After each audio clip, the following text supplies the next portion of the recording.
Hai, saya William. Selamat datang di Soap. Hai semuanya, kalau kita jujur, kita seringkali hanya menyadari hikmat Tuhan itu setelah semuanya selesai, setelah badai berlalu, setelah air mata reda, setelah jalan-jalan gelap mulai terlihat terang. Tapi tahukah kamu sebenarnya setiap napas, setiap helaan angin, setiap helaian sejarah itu adalah ungkapan hikmat Tuhan. Dan Alkitab tidak menyisakan keraguan tentang itu. Mazmur 104 mengatakan, "Ya Tuhan, betapa banyak pekerjaanmu. Dengan kebijaksanaan Engkau membuat semuanya itu. Langit, laut, bumi, semua ini bukan hanya bukti kuasanya, tapi juga jejak kebijaksanaannya. Langit bercerita, cakrawala berkhotbah, dan ya mereka mengabarkan kemuliaan Tuhan dan juga hikmatnya yang tidak terukur." Nah, kalau kita tahu ciptaan Tuhan itu bukan satu-satunya ekspresi ya, karena hikmat Allah berpuncak pada satu pribadi, yaitu Yesus Kristus.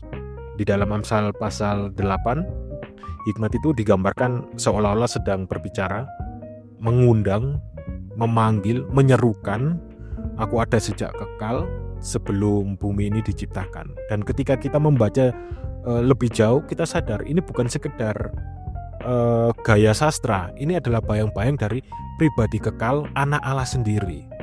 Dan Rasul Paulus berkata, Kristus adalah hikmat Allah, dan dalam dirinya tersembunyi segala harta hikmat dan pengetahuan. Nah, coba kita lihat bagaimana Yesus hidup.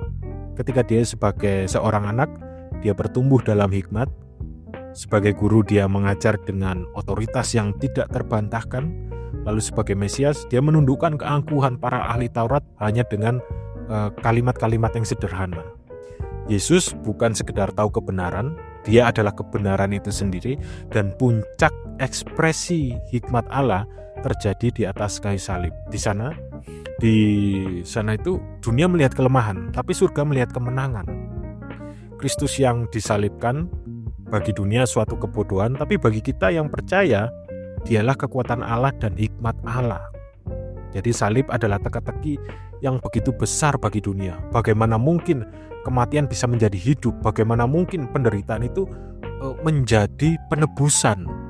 Tapi disitulah letak keindahan hikmat Allah yang begitu dalam sampai pikiran manusia tidak sanggup untuk menjangkaunya. Melalui jalan yang tanpa hina, dia membawa kemuliaan. Melalui luka, dia membawa kesembuhan. Melalui darah, dia membawa pengampunan. Dan lebih dari itu, hikmat Allah terus bekerja. Dia tidak berhenti di salib saja ya, tetapi terus menuntun langkah orang-orang percaya hari demi hari, musim demi musim. Kadang jalannya tidak kita mengerti, kadang terasa terlalu gelap, terlalu sempit, terlalu sepi, tapi hikmat Allah tetap menyala. Dan langkah-langkah manusia ditentukan oleh Tuhan. Bagaimana manusia dapat mengerti jalannya? Ya kan? Nah, hidup ini seperti berjalan dalam gua yang gelap. Kita butuh pemandu. Dan Tuhanlah pemandu itu, yang tahu setiap belokan, setiap jalan buntu, setiap celah menuju cahaya. Kalau kita menolak mengikutinya, itu bukan hanya membahayakan hidup kita, itu menghina hikmatnya. Itu seperti berkata, "Oh, aku lebih bijak daripada Engkau Tuhan." Padahal justru dalam masa-masa sulit kita dipanggil untuk percaya. Tidak dengan penjelasan, tapi dengan pengenalan. Bahkan Allah yang bijaksana sedang mengerjakan rencana yang sempurna. Tujuannya ya bukan sekedar membuat kita bahagia di dunia ini, tapi tujuannya jauh lebih tinggi, yaitu menjadikan kita serupa dengan anaknya.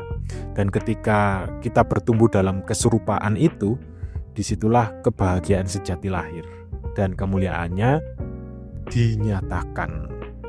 Jadi melalui jemaat, berbagai hikmat Allah diberitahukan kepada pemerintah dan penguasa di surga. Kita, gereja, bukan hanya penerima kasih karunia. Kita adalah panggung di mana hikmat Allah diperlihatkan kepada seluruh alam semesta. Jadi saat hidup tidak masuk akal, saat jalan terasa gelap, saat doamu belum dijawab, ingat, hikmat Allah sedang bekerja, dan ujung dari semuanya itu adalah satu, yaitu kemuliaan bagi Tuhan, kebaikan bagi kita, dan damai di tengah misteri. Sign off afternoon podcast.